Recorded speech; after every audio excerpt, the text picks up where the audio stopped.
Cobra Kai's third season is full of tension and surprises. Kreese takes over Cobra Kai with no mercy. Daniel and Johnny team up, and all three sensei confront their pasts as they prepare to settle their present-day differences. Let's break down the explosive ending and what it may mean for Season 4.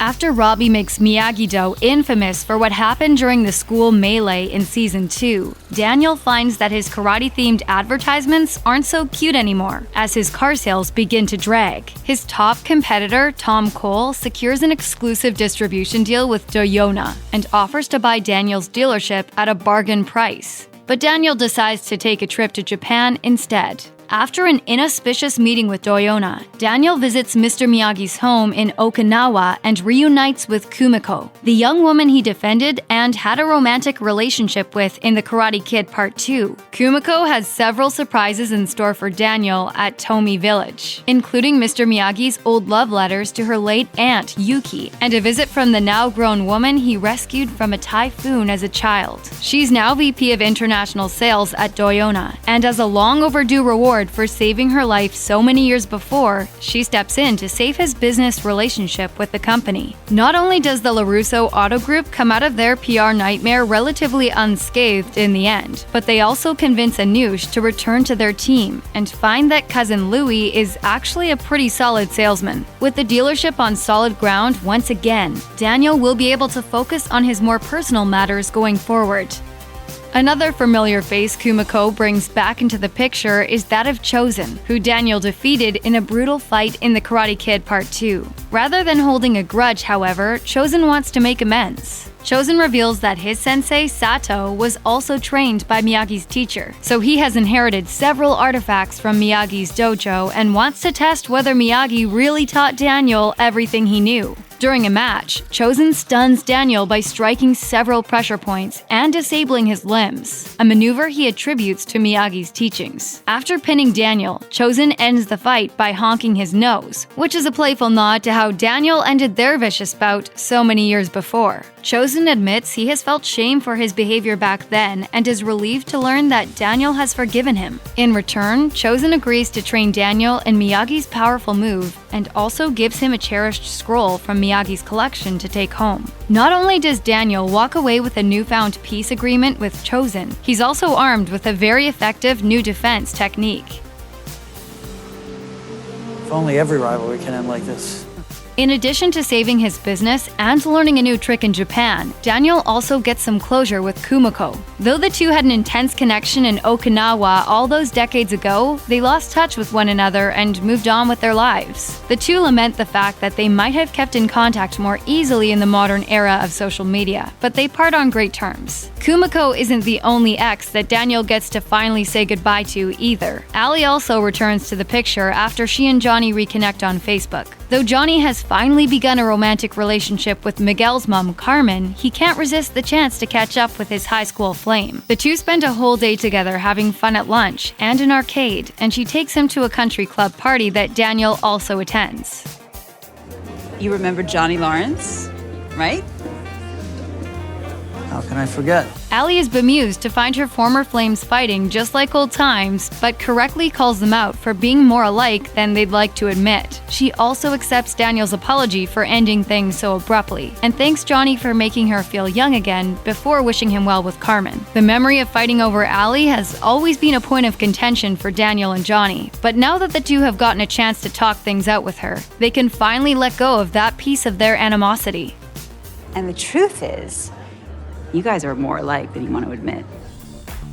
Johnny and Carmen aren't the only new lovebirds taking flight this season. It looks like Miguel and Sam are also ready to occupy some space together again too. After training with Johnny, Miguel is back in fighting shape and returns to school. Sam apologizes to Miguel, helps raise money for his treatments, and even shows him around Miyagi-Do. The sight of them together might make Robbie incensed, and it even raises eyebrows with Daniel, but Sam and Miguel share more than just some smooches. Together, they hatch a plan to unite their dojos for the greater good. Meanwhile, Dimitri and Yasmin have become unlikely kissing buddies, not that she'd ever admit that in public, of course, and something is definitely definitely brewing between Robbie and Tori. After Robbie is released from juvenile detention, he and Tori bond over their equally crummy upbringings and their mutual dissatisfaction with the idea of Miguel and Sam getting back together. Whether these two will combine their anger to form a butt-kicking power couple remains to be seen, but based on the looks they give each other in the final episodes, we wouldn't be surprised if their relationship is about to heat up off the mat.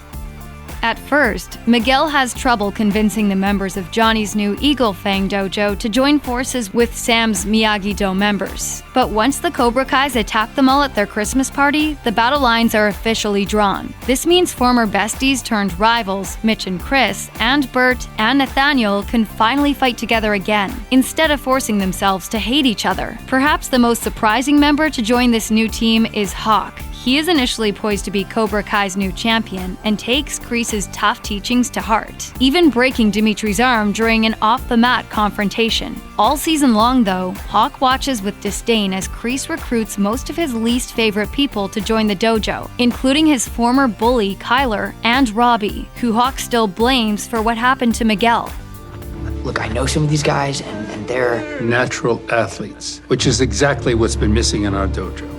Honk participates in the siege on Miyagi-Do, but upon seeing his teammates attacking his former friends, he decides to switch sides and defends Dimitri against having his arm broken again. He takes Dimitri's side at Miyagi-Do for the first day of dual training with Eagle Fang, making it clear that these two are finally ready to fight side by side after so much turmoil.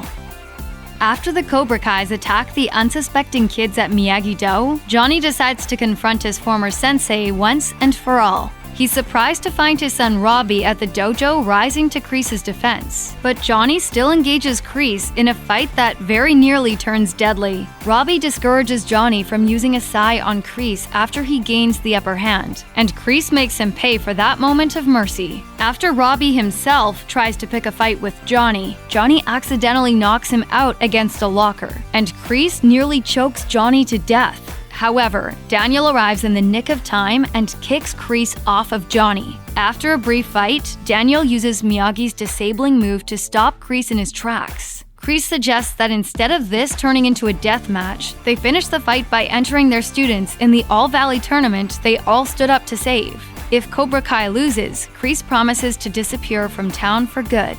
While Johnny and Daniel unite to take Kreese down, however, Kreese maintains one last trick up his sleeve.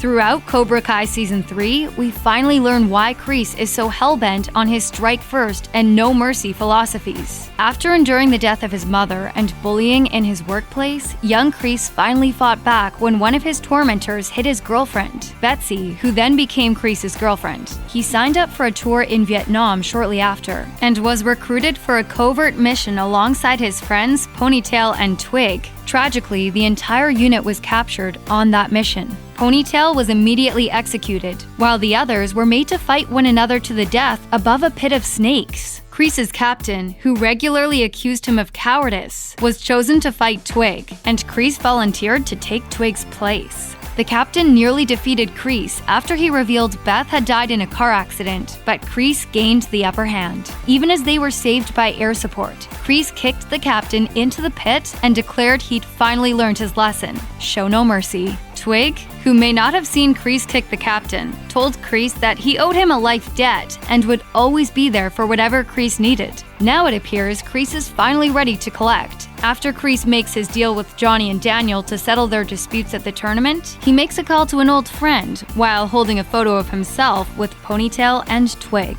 Check out one of our newest videos right here. Plus, even more Looper videos about your favorite movies and TV shows are coming soon. Subscribe to our YouTube channel and hit the bell so you don't miss a single one.